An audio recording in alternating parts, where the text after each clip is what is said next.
హక్కులను కాలరాసే ఉత్తర్వులను రద్దు చేయాలని డిమాండ్ చేశారు ఎస్ఎఫ్ఐ. పాఠశాలల్లో విద్యార్థి సంఘాల ప్రవేశాన్ని నిషేధించిన ప్రభుత్వ ఉత్తర్వులను దగ్ధం చేశారు ఎస్ఎఫ్ఐ నాయకులు.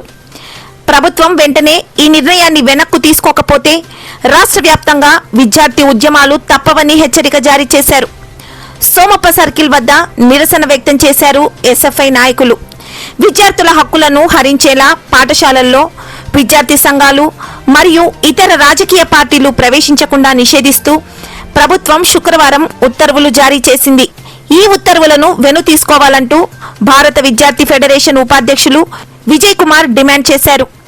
ఎమ్మిగనూరు పట్టణంలోని సోమప్ప సర్కిల్ నందు ఎస్ఎఫ్ఐ పట్టణ అధ్యక్షులు రాము అధ్యక్షతన నిరసన కార్యక్రమం నిర్వహించి ఉత్తర్వుల కాపీలను దగ్ధం చేశారు.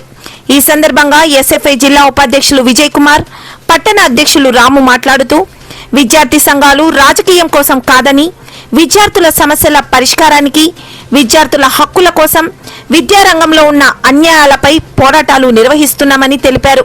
ఈ విధంగా విద్యార్థి సంఘాలపై నిషేధం విధించడం ప్రభుత్వం ప్రజాస్వామ్యాన్ని అణగదొక్కే చర్య అని ఆరోపించారు.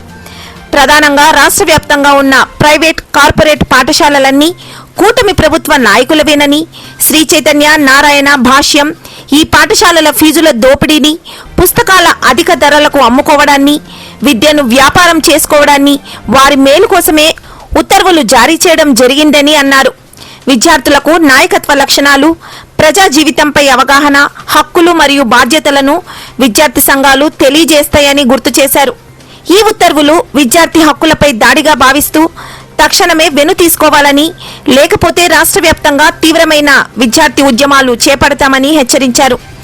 ఈ నిర్ణయం ప్రభుత్వ నియంతృత్వ ధోరణిని ప్రతిబింబిస్తోందని, ఇది విద్యార్థుల అభివృద్ధికి పూర్తిగా విరుద్ధమని అన్నారు. విద్యార్థి సంఘాలను అణచివేయడమే లక్ష్యంగా ఉన్న ఈ ఉత్తర్వులు ఆమోదయోగ్యమయ్యే ప్రకారంగా లేవని, అన్ని ప్రజాస్వామ్యవాద శక్తులు ఈ దుర్నీతికి వ్యతిరేకంగా పోరాటానికి సిద్ధం కావాలని తెలిపారు. ఈ కార్యక్రమంలో ఎస్ఎఫ్ఐ నాయకులు యశ్వంత్, వినోద్, వెంకీ, అభిరామ్, విద్యార్థులు తదితరులు పాల్గొన్నారు.